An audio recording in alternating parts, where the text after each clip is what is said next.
Hello viewers, আসসালামু আলাইকুম। আইডিন পারভিন রেসিপিতে সবাইকে স্বাগত। আরও একটি নতুন রান্না নিয়ে চলে এসেছি আপনাদের মাঝে। আজকে করে দেখাবো বিকালের নাস্তার একটা রেসিপি। এখন শীতকাল আর বাজারে প্রচুর বাঁধাকপি পাওয়া যাচ্ছে, বিভিন্ন রকমের টাটকা শাকসবজি পাওয়া যাচ্ছে। তো এরকম বাঁধাকপি দিয়ে আমি আজকে একটা বিকালের নাস্তা করে দেখাবো। আর এই নাস্তাটা এতটাই ইয়াম্মি, আপনাদের খুবই পছন্দ হবে। বাচ্চা বুড়ো সবাই খুব পছন্দ করবে বিকালের নাস্তা হিসেবে এবং বাচ্চাদের স্কুলের টিফিন হিসেবে। এটা একটা বেস্ট রেসিপি। তো আমি আমার বেস্ট রেসিপিটাই আজকে আপনাদের সাথে শেয়ার করব। এই রেসিপিটা আমি প্রায় সময় বিকেলে আমার বাচ্চাদেরকে বানিয়ে দেই। সব বাচ্চারা সবজি খেতে চায় না, সেই সব বাচ্চারা বুঝতেই পারবে না যে এটা সবজি দিয়ে বানানো, এতটাই টেস্টি, এতটাই ইয়াম্মি। আশা করি এই নাস্তার রেসিপিটা আপনাদের খুবই ভালো লাগবে। চলুন কিভাবে বানাবো এই নাস্তার রেসিপিটা সেটা আপনাদেরকে দেখাই। এখানে আমি 2 কাপ বাঁধাকপি একদম লম্বা লম্বা করে কুচি কুচি করে কেটে নিয়েছি। 1 চামচ লবণ দিলাম, দিয়ে লবণ দিয়ে বাঁধাকপিটাকে হাত দিয়ে ভালো করে মাখিয়ে নিয়ে তারপর এটা ঢাকনা দিয়ে ঢেকে রেস্টে রেখে দিব কিছুক্ষণের জন্য।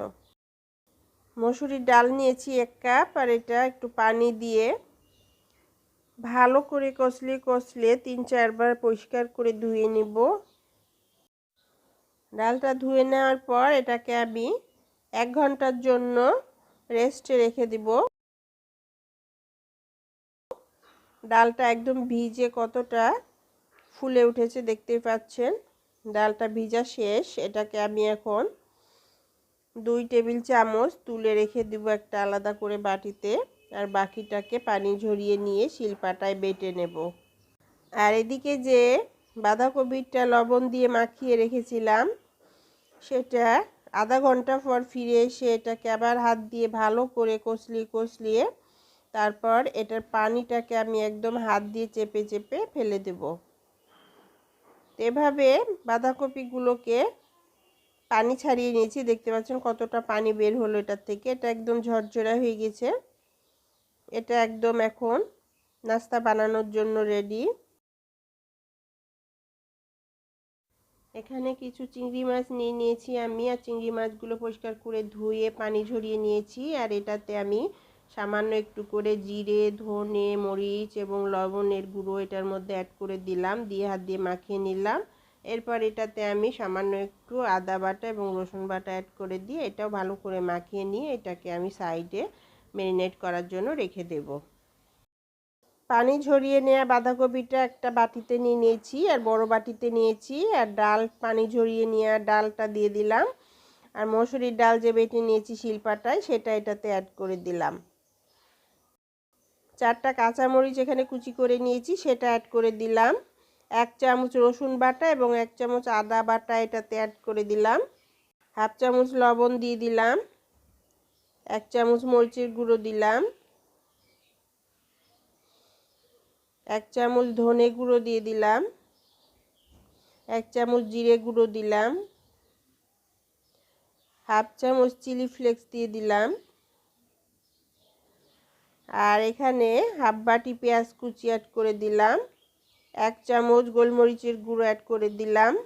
এবার কাঁচামরিচ, পেঁয়াজ এবং লবণটা নিয়ে হাত দিয়ে ভালো করে কষলিয়ে মরিচের ঝাঁজটা বের করে নিব এবং পেঁয়াজটা একদম সফট করে নিব এভাবে মাখিয়ে। বন্ধুরা, এই নাস্তা রেসিপিটা খুবই ইয়াম্মি, খুবই টেস্টি। আপনাদের কাছে যদি ভালো লাগে এই নাস্তা রেসিপিটা তাহলে আমার চ্যানেলটিকে একটা লাইক, সাবস্ক্রাইব, ফলো দিয়ে আমার চ্যানেলের পাশেই থাকবেন। ভালো লাগলে বেশি করে ফ্রেন্ডস ফ্যামিলির সাথে শেয়ার করবেন। কমেন্টস করে জানাবেন রেসিপিটা আপনাদের কাছে কেমন লেগেছে। এটা খুব ভালো করে আমি হাত দিয়ে কষলে একদম মাখিয়ে নিলাম। এরপর এখানে আমি 1/2 কাপ বেসন অ্যাড করে দিলাম। তারপরে 1/2 কাপ চাউলের গুঁড়া দিলাম। চাউলের গুঁড়াটা আমি অর্ধেকটা দিলাম, দিয়ে মাখিয়ে নিয়ে দেখে তারপরে আবার আমি বাকি অর্ধেকটা অ্যাড করে দিলাম, দিয়ে ভালো করে মাখিয়ে নিলাম। তো এটা মাখাতে মনে হলো যে একটু টাইট হয় নাই, তো আমি আর একটু বেসন দিয়ে দিলাম 1 টেবিল চামচ, দিয়ে এটা ভালো করে মাখিয়ে নিলাম। এই মাখানোর মিশ্রণটা একদম শক্ত হতে হবে, তাহলে এই নাস্তাটা খুব ভালো হবে। আর এখানে আমি কিছু ধনেপাতা কুচি অ্যাড করে দিলাম, দিয়ে ভালো করে হাত দিয়ে মাখিয়ে নিলাম। শক্ত একটা ডোয়ের মতন হয়ে গেছে। আর এভাবে ভালো করে মাখিয়ে নিয়ে লবণটাও আমি টেস্ট করে নিয়েছি। আর শেষে আমি এখানে 1 চামচ বেকিং পাউডার অ্যাড করে দিলাম এবং হাফ চামচ হলুদের গুঁড়ো দিয়ে দিলাম একটা সুন্দর কালার আসার জন্য। আবার আমি এটাকে ভালো করে হাত দিয়ে মাখিয়ে নিলাম। খুব ভালো করে মাখানো হয়ে গেছে। এবার আমি নাস্তাগুলো বানিয়ে নেব।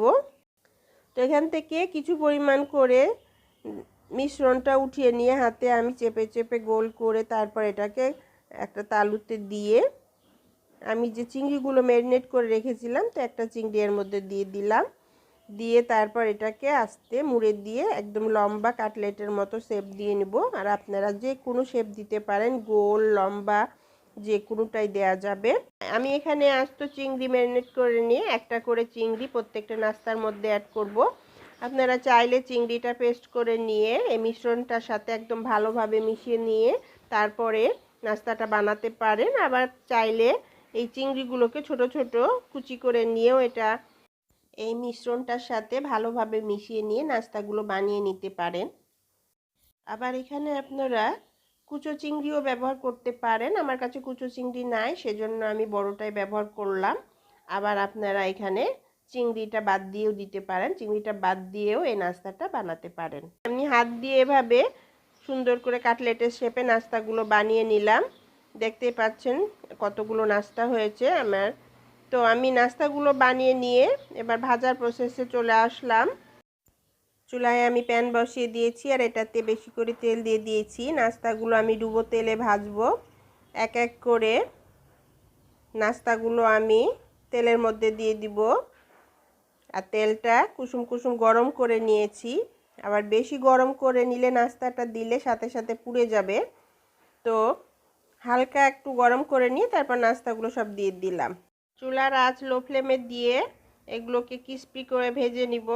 লো ফ্লেমে দিয়ে ভাজবো, এই জন্যই বাঁধাকপিটা কাঁচা ব্যবহার করেছি এবং চিংড়ি মাছটাও ম্যারিনেট করা ব্যবহার করেছি। তো লো ফ্লেমে দিয়ে যদি ভাজি, এটা ক্রিস্পিও হবে এবং সব কিছু ভালো মতো সিদ্ধ হয়ে যাবে। এক পিসটা ভাজা হয়ে গেছে, আমি এগুলো সবগুলো উল্টিয়ে দিলাম। দিয়ে অপর পিসটাও খুব ভালো করে ভেজে নিব।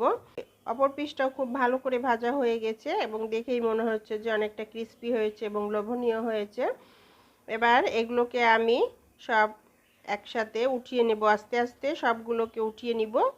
হয়ে গেল আমার মসুরির ডাল, চিংড়ি এবং বাঁধাকপি দিয়ে ঝটপট বিকেলের নাস্তা। শীতের বিকেলে গরম গরম ধোয়া ওঠা 1 কাপ চা এবং ক্রিস্পি ক্রিস্পি এইরকম বাঁধাকপির একটি নাস্তা যদি থাকে, তাহলে তো বিকেলটা জমে যাবে। বন্ধুরা, এই রেসিপিটা আপনাদের ভালো লাগলে কমেন্টস করে জানাবেন কেমন হয়েছে। সবাই ভালো থাকবেন, সুস্থ থাকবেন, আমার জন্য দোয়া করবেন। আরও যেন নতুন নতুন রেসিপি আপনাদের জন্য নিয়ে আসতে পারি। আল্লাহ হাফেজ।